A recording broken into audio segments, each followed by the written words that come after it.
This is NC Spin, an unrehearsed discussion on issues of interest to North Carolinians. Now, here is your moderator, Tom Campbell. Welcome. You've heard and read the spin the media and the politicians have put on the issues of the day. To get the correct spin on what's going on in North Carolina, let's introduce you to our panel of experts. They include political consultant J.B. Crone, NC Policy Watch's Chris Fitzsimon, author and syndicated columnist John Hood, and Becki Gray with the John Locke Foundation. Well, all of the NC Spin family joins the family, friends, and the citizens of our state in mourning the loss of former Senator Robert Morgan. Few have served North Carolina as long and loyally as Bob Morgan as state senator, attorney general, U.S. senator, SBI director. There's every possibility that the East Carolina University Med School would never have been created had it not been for Morgan, a proud ECTC graduate and chairman of its board for many years. We will miss, but never forget, this dedicated public servant, Robert Morgan. On this week's show, we're going to talk about the current political situation, the state's economy at mid-year, and the ongoing saga of Wake redistricting. Let's begin. The big news this week has been the Republican convention in Cleveland and the impact it might have on November's elections. Just before the start of the convention, NBC and Marist University released poll results showing how the top candidates stand. We want our panel to give you their latest thinking about the outcomes. Brad Crone is a political consultant. I know you watch the polls, but I think the numbers you probably are watching most closely are contributions being raised by the candidates. June 30 reports indicate that Democrats are outraising Republicans in North Carolina in the races for Senate, governor, attorney general, and state treasurer. What does that say to you about what impact they might have in November? Well, clearly the Democrats are motivated going into this election. I think there are two real strong takeaways. For the Democrats, in particular in the governor's race, they are all in with Roy Cooper. The donor base is maxing out. Cooper is disciplined in his phone time and is making the telephone calls to raise the money. The governor, on the other hand, is not so much enthralled on doing phone time. He's told folks at the RGA that he would much rather be out shaking hands and slapping backs. He's better on the campaign trail. He's a retail politician, probably one of the state's best, and that his focus is out trying to meet voters, knowing that the RGA is going to have his back. And that's true, Tom, because the Republican Governors Association right now has booked about $5 million in TV across the state beginning in September. Man, it's going to get bloody on television before November. It's going to be really ugly. Becki, this past week, we go back to the Republican National Convention. Republicans spent as much time bashing Hillary Clinton as they did advocating their platform. Did they help themselves during this convention at all in North Carolina? I'm not surprised by that. I mean, that's what they do at conventions. They talk about how great they are, and then they talk about how bad the other guy is. And I think as we go into the Democrat convention this coming week, we'll see the same thing. I think there will be plenty of Trump bashing that we'll see this week. Would you like to know Clinton. What they're for instead of what they're against? Of course. And, you know, that maybe that's what they're going to spend all this money that Brad's been talking about. They're going to be buying TV ads to talk about it. But there have been some positive things and some I think, inspiring speeches and talking about how they're going to make America great again. Well, I think we're all waiting with bated breath to hear that. Chris, many political analysts say that North Carolina's in play. Exactly what does that mean and why are they saying it? Well, it's the most evenly divided political state in the country by a lot of measurements, as we've talked about on this show, and John has made that point many times. I think the fact that Donald Trump is coming back here, I'm sure you're going to see a lot more of Hillary Clinton. This will be a closely contested race, I think, in the presidential race. I think the Senate race will be closer than you think in the governor's race. I do have to say, sure, political conventions normally bash the opponent, but they don't often call for them to be arrested, locked up, tried for treason, and a lot of other crazy things. I think the Republicans, they played completely to their hardcore far base. They didn't. My take on the convention was the true believers are happy, but a lot of queasy Republicans are a lot more queasy. It's also a widely held belief, John, that Donald Trump's got to win North Carolina in order to get the 270 votes he's going to need to win the election.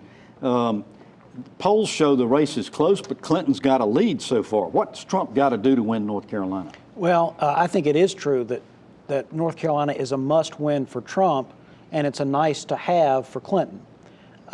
In fact, a recent projection I saw from my friend Scott Elliott, he runs a site called Election Projection. He's a North Carolinian, and the only state he has flipping right now in 2016 from 2012 is North Carolina going back to the Democrats, but they're very close. There were some recent polls that had large. I think that Marist NBC Wall Street Journal poll you mentioned had a 6-point lead, but that was a poll of registered voters. It's getting a little late to do that. You really need to start screening for likely voters. Yeah. It's probably more like a 2 or 3 point margin, but it's something that Trump is going to have to bring home the rest of the Republicans that are not already on his team, and that's going to be challenging. And then, as Chris gets at, there is still, of course, a swing voter or two. It's not the case. People sometimes think, well, there used to be swing voters and split-ticket voters, and now everything's about turning out your base. If you turn out your base in a presidential year and that's all you do, you lose badly. I want to talk about that. NC Spin panelist, former Supreme Court Justice Bob Orr said last week he thought it'd be dangerous to the country if Trump won the election, and said he might not vote on November the 8th. But there are a lot of people who have the same feelings about Hillary Clinton. This is a case where there are strong negatives on both sides. Is this going to be an election, Brad, where whoever you dislike the least is who you're going to vote for? Absolutely, and it's blocking and tackling, Tom. And the fact of the matter is that this year we're seeing for the first time in a very long period of time, I've been in business for 25 years, I've never seen the Republicans so discombobulated when it comes to their coordinated voter contact program, their field people, the voter operations. Meanwhile, Hillary Clinton has 5 regional offices and at least 100, 140 people staffed full-time in North Carolina right now. Becki, is it possible that this is going to be an election where a lot of people just stay home and don't vote? I think there will be a lot. There have been a lot of people who have said, as Justice Orr said, they're not going to vote. I think we will also see people who will go to the polls. Did he mean vote for president, or did he mean just vote at all? I don't know. And that, I mean, I think that people fall into that category. I think that we may see maybe one of those years where we have fewer people actually casting vote for the president than we do some of the down ballot candidates. And I think too, you know, to Brad's point, all of this money, all of this effort that's being spent, I think you're going to be seeing a lot of effort in those 12 states that have gubernatorial races this year. With such high negatives, Chris, do you think that they're going to be, there were very few of the statewide candidates who attended the GOP convention this past week. Do you think they're going to be running away from Donald Trump, as has happened in past years with Democrats? Oh, I definitely do, and it'll be interesting to see if this coming week, if Governor McCrory shows up when Donald Trump is in Winston-Salem. It was interesting, as we talked about in the show before, that Deborah Ross and Roy Cooper were in Charlotte when Hillary Clinton and Barack Obama were there. I think the Democrats will show up for Hillary Clinton. I'd be surprised if you see Pat McCrory holding Donald Trump's hand up at any rally. That was the question I was going to ask you. Are they going to run away from Hillary Clinton? I think that they will not every time Clinton comes to the state will Deborah Ross or Roy Cooper be next to her. They're not quite as scared to be in the same camera shot as some of the Republicans are with Trump, but actually neither candidate is much of a positive. All right, I got 30 seconds left in this segment. I want to ask each of you, what are you expecting from this coming week's Democratic National Convention? Brad? A whole lot less hate, a whole lot less venom. All right. I actually think you'll see more positive, whether you agree with it or not. It'll be the successes of the Obama administration. They'll try to spin what's happened in the last 8 years, the economic recovery, a lot of other things. I don't think it'll be as mean-spirited. John? I think Bill Clinton will plagiarize Bob Dole. That's the most likely thing. I was going to write a column plagiarizing all of them. Yeah, right. Becki, what do you think is going to happen? I think it'll be more low-key than what we've seen this week. But I also think that you talked about candidates running with each other. I think Hillary Clinton is going to have to run away from Barack Obama and the 8 years of the failed policy that he has. So I think we may see some division there. All right. Well, we thank you for watching NC Spin on the air or on YouTube. Here's a reminder, there's much more on our website, ncspin.com, or NC Spin on Facebook. You'll find video footage not seen anywhere else, perspective pieces from our panel. You can read our weekly column and subscribe to our free weekly newsletter, Spin Cycle. Get more balanced debate for the Old North State on ncspin.com, NC Spin on Facebook, or on Twitter at NC Spin Tweets. After these messages, we're going to talk about the mid-year economy. NC Spin will return after these messages. Baseball players from other countries are considered guest workers here. Baseball, the previous administration and Congress cut a deal in 2006 allowing foreign players to travel freely across the country. Not so for agriculture guest workers. They're vilified for doing work Americans won't, and they face a mountain of red tape just to get here. Shouldn't American agriculture get the same consideration as baseball?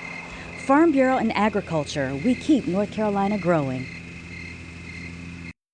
I help educate and inspire visually impaired students to strive for a brighter future. I make sure visitors to the North Carolina Zoo take a walk on the wild side. And I make sure that the fuel you buy is a quality product from pipeline to pump. I support small businesses in North Carolina by matching them with hard-working, well-trained employees. I make sure the roads you drive on are safe.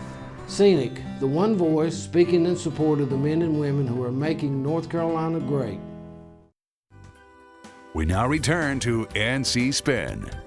What will be the deciding issues on the November elections? Despite all the talk about House Bill 2, most analysts say it won't be a big factor in voter turnout.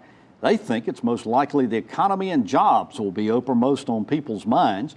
Our two candidates for governor have very different views about how well North Carolina's economy is performing.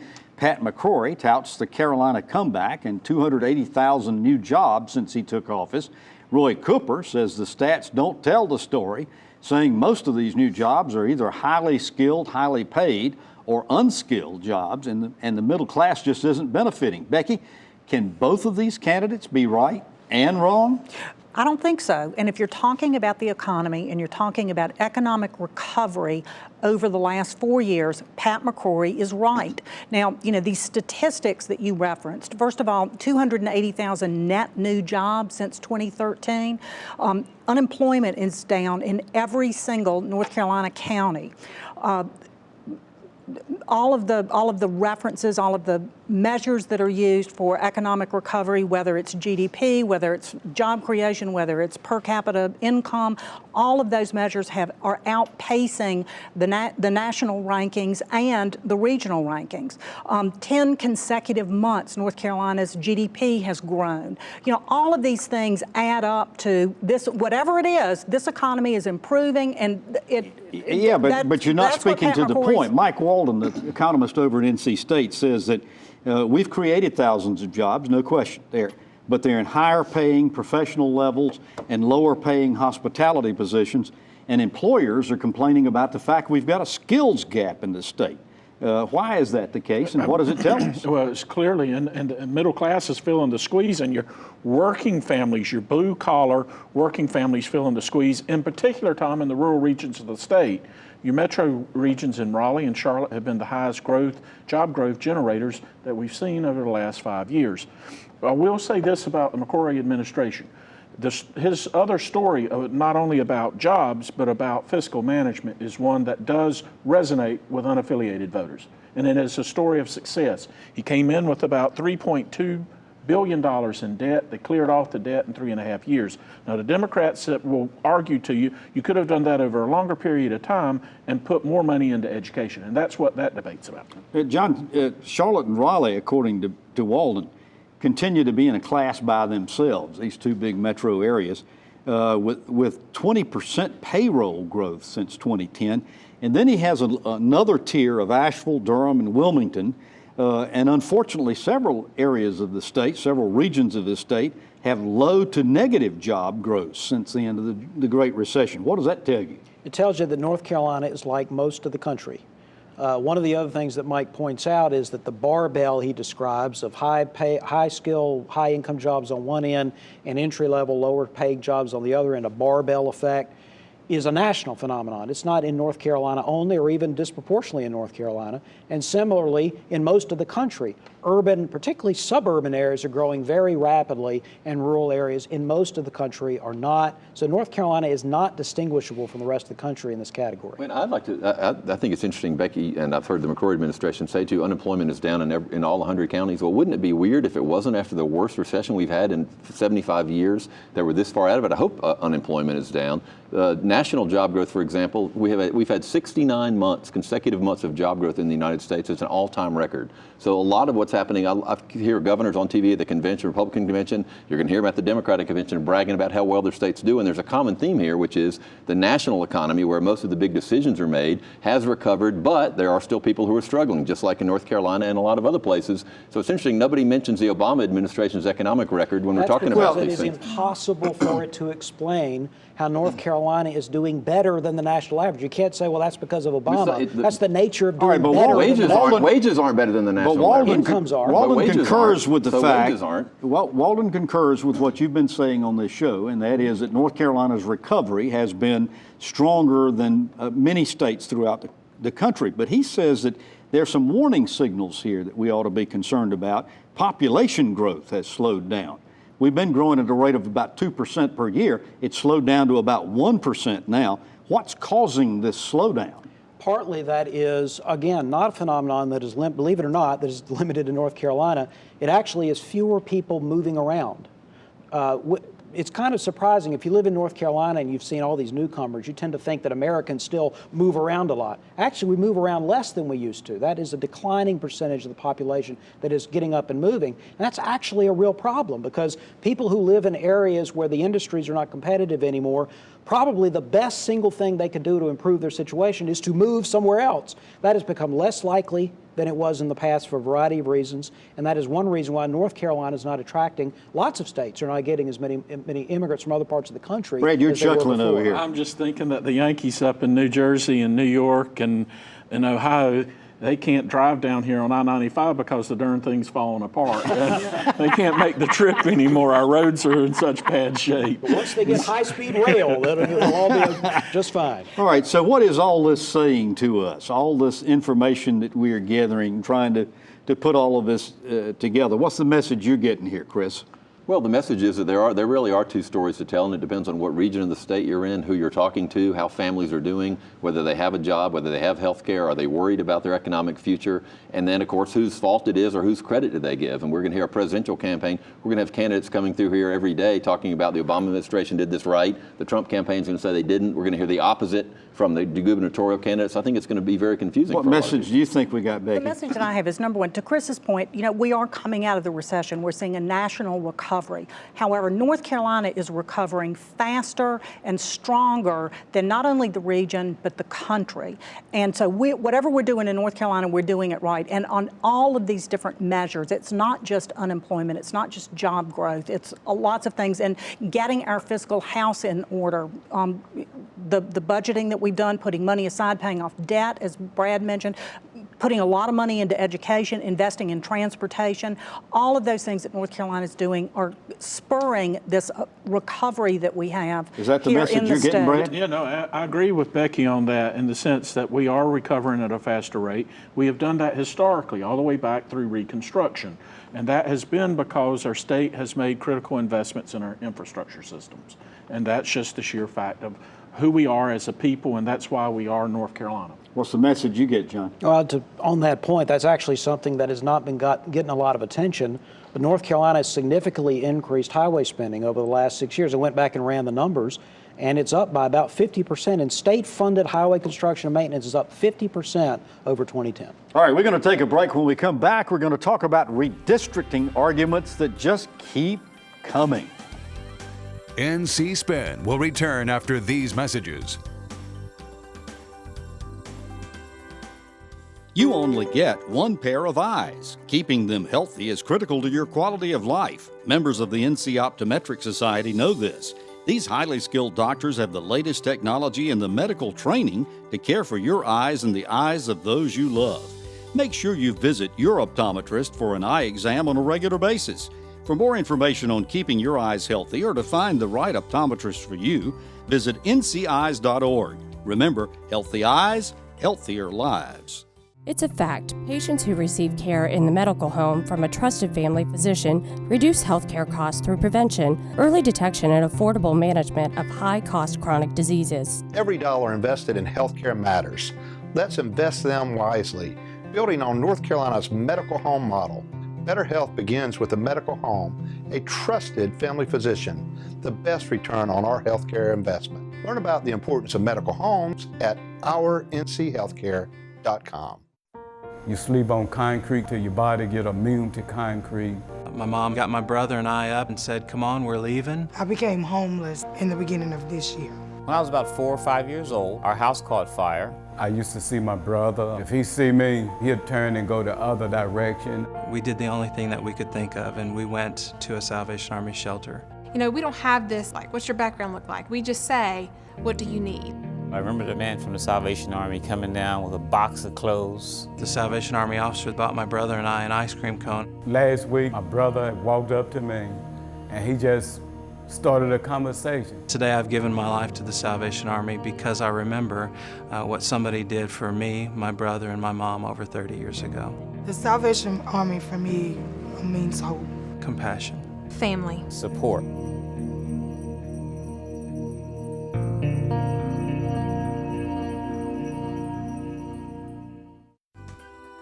We now return to NC Spin.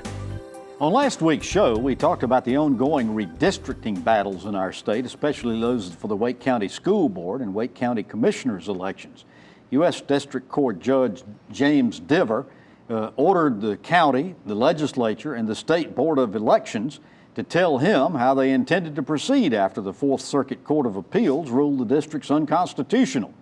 As often happens, when you ask three groups to respond, you're liable to get three different answers, and Dever did. Chris, the Wake County Board of Elections appealed the Fourth Circuit Court's ruling.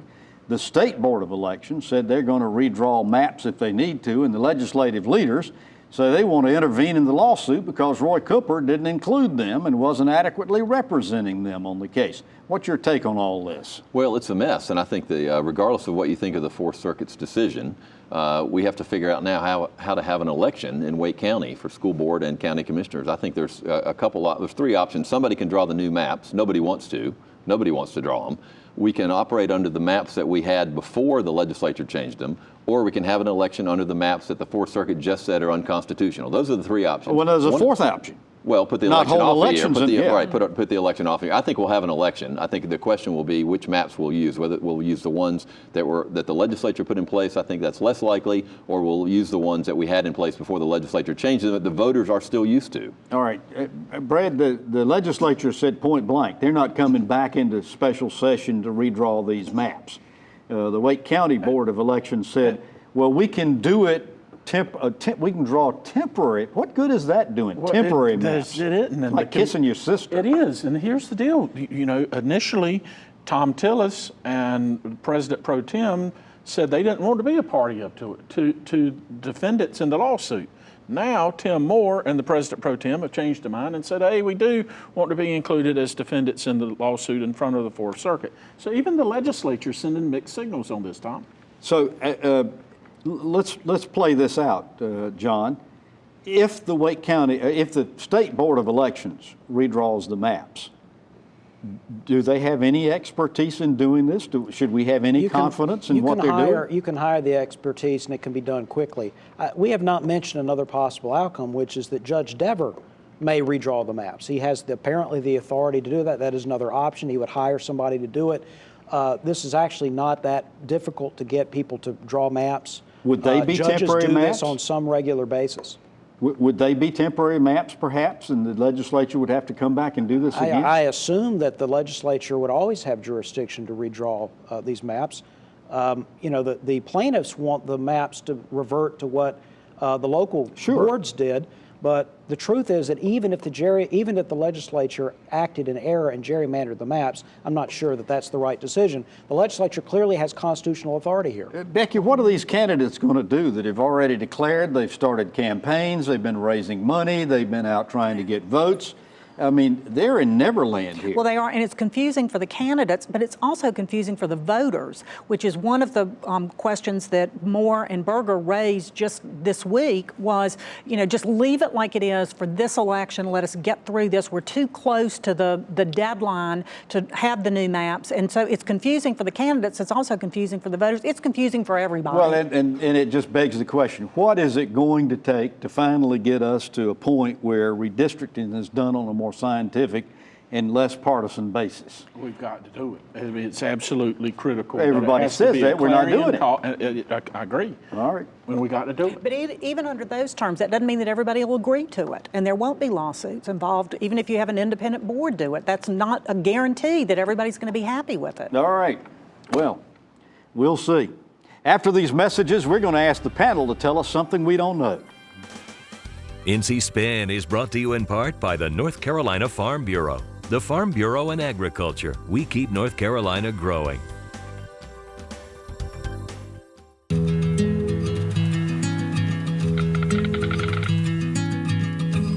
cost of everything has gone up dramatically over the last 75 years.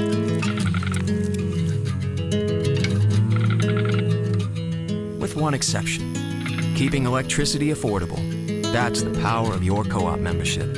Learn more at togetherwesave.com. North Carolina's Touchstone Energy Cooperatives, looking out for you.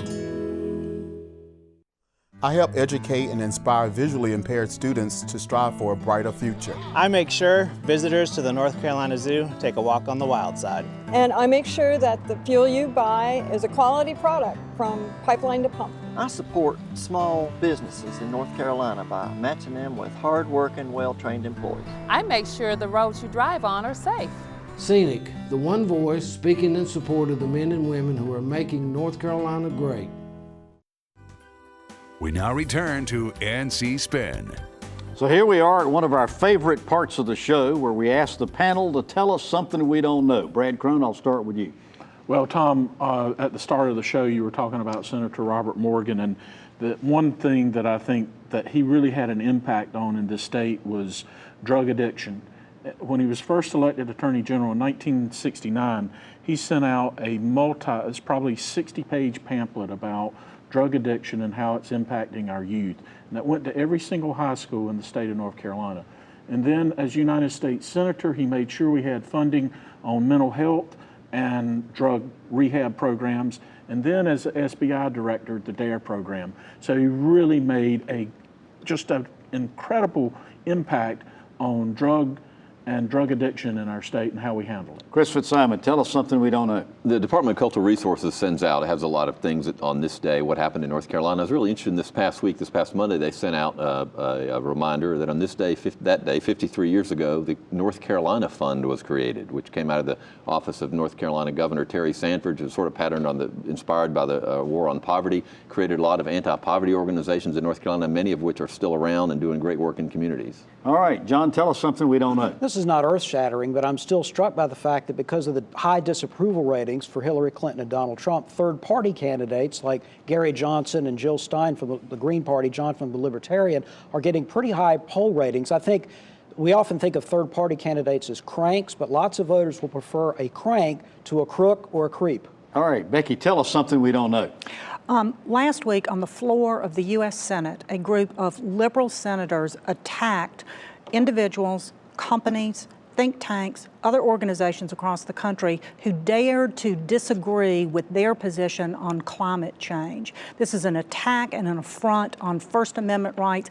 I know about this because the organization I work for, the John Locke Foundation, was attacked on the Senate floor for well over 5 minutes by Senator Sheldon Whitehouse. And why you should care about it is because you may be next. NC Spin? NC. Well, you've heard our spin on the issues of the day. To stay informed all during the week, give your feedback, and read my weekly column. Be sure to visit our website, ncspin.com, or catch NC Spin on Facebook. And join us next week when we'll have more balanced debate for the Old North State. Until then, stay informed and watch out for the spin.